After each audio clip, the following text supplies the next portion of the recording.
दर्शकों, प्यार भरा नमस्कार। मैं हूं आपका दोस्त एस्ट्रोलॉजर न्यूमरोलॉजिस्ट विजय नरूला। आज मैं आपके साथ गुरु ग्रह के बारे में चर्चा करूंगा। गुरु ग्रह एक नेचुरल बेनिफिक प्लैनेट है, इसको जीव भी कहते हैं और ये हर साल रेट्रोग्रेड मोशन में आता है। अब भी 20 जून से ये रेट्रोग्रेड मोशन में चल रहे हैं। जब जब ये रेट्रोग्रेड मोशन में आते हैं तो मनुष्य अपने आंतरिक विकास की ओर ध्यान देता है, नैतिक मूल्यों पर काम करता है। परंतु 2021 में गुरु ग्रह का वक्री होना बहुत महत्वपूर्ण है, क्योंकि सारा देश और सारा विश्व महामारी के प्रकोप में लिप्त है, प्राकृतिक आपदाओं का सामना कर रहा है। जब कोई भी ग्रह रेट्रोग्रेड होता है तो उसकी चाल बदल जाती है, उसकी चाल उल्टी हो जाती है, उसको चलना मुश्किल होता है। तब कोई ना कोई उथल पुथल अवश्य होती है।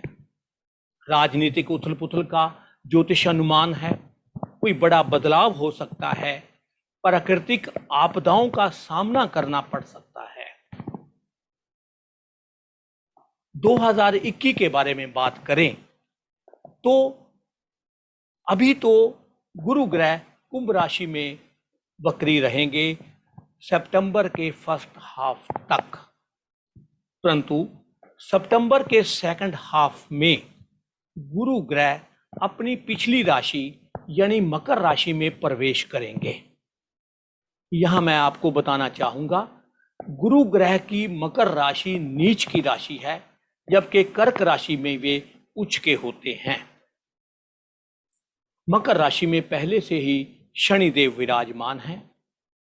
शनि और गुरु की युति जब भी होती है, विशेषकर मकर राशि में, तब प्राकृतिक आपदाओं का सामना करना पड़ सकता है या महामारी का प्रकोप बढ़ सकता है, ऐसा ज्योतिष अनुमान है।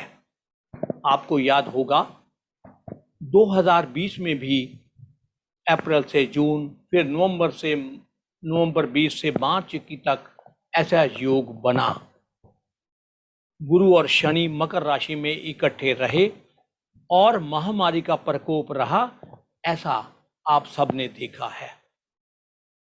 अब सितंबर के सेकंड हाफ में जब गुरु ग्रह फिर शनिदेव के साथ मकर राशि में प्रवेश करेंगे, तब हमें संभल कर रहना होगा। बीमारी का संक्रमण बढ़ सकता है, हमें अपना पूरा ध्यान रखना होगा। गवर्नमेंट की जो भी कोरोना महामारी के बारे में गाइडलाइंस है, हमें ऑब्जर्व करना होगा। हमें निश्चिंत अवस्था में नहीं रहना होगा। इस समय प्राकृतिक आपदाओं का भी सामना करना पड़ सकता है, परंतु महामारी के प्रकोप से बचना बहुत जरूरी होगा। इस प्रकार ज्योतिष अनुमान के अनुसार अगस्त सितंबर से बीमारी का संक्रमण बढ़ सकता है। हमें पूरी सावधानी रखनी होगी, जो नियम है उनका पालन करना होगा। और वक्री चलते चलते गुरु 18 अक्टूबर को मार्गी होंगे, परंतु तब भी खतरा टलेगा नहीं, ऐसा ज्योतिष अनुमान है। 21 नवंबर को गुरु ग्रह फिर से कुंभ राशि में प्रवेश करेंगे, तब जाके राहत की कुछ आशा बनती है।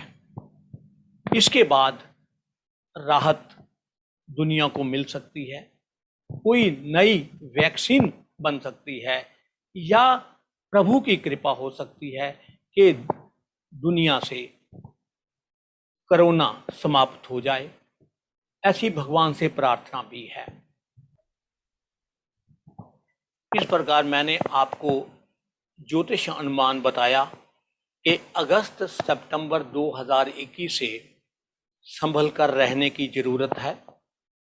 महामारी का सामना सावधानी से करना चाहिए, बीमारी का संक्रमण बढ़ना नहीं चाहिए। परंतु फिर भी मैं आपको कुछ ज्योतिष उपायों के बारे में भी बात करूंगा। यदि आप दुर्गा सप्तशती का पाठ करते हैं तो आरती से पहले एक महामारी नाश के लिए मंत्र गीत दिया गया है। वो इस प्रकार है, ओम जयंती मंगला काली भद्रकाली कपालिनी दुर्गा क्षमा शिवा धात्री स्वाहा स्वधा नमस्तुते। इस मंत्र का प्रत्येक प्राणी को जाप करना चाहिए ताकि महामारी का प्रकोप इस दुनिया से, इस देश से समाप्त हो जाए। आप गुरु ग्रह का बीज मंत्र भी पढ़ सकते हैं, जाप कर सकते हैं। विष्णु सहस्रनामा का पाठ करना अति लाभकारी है।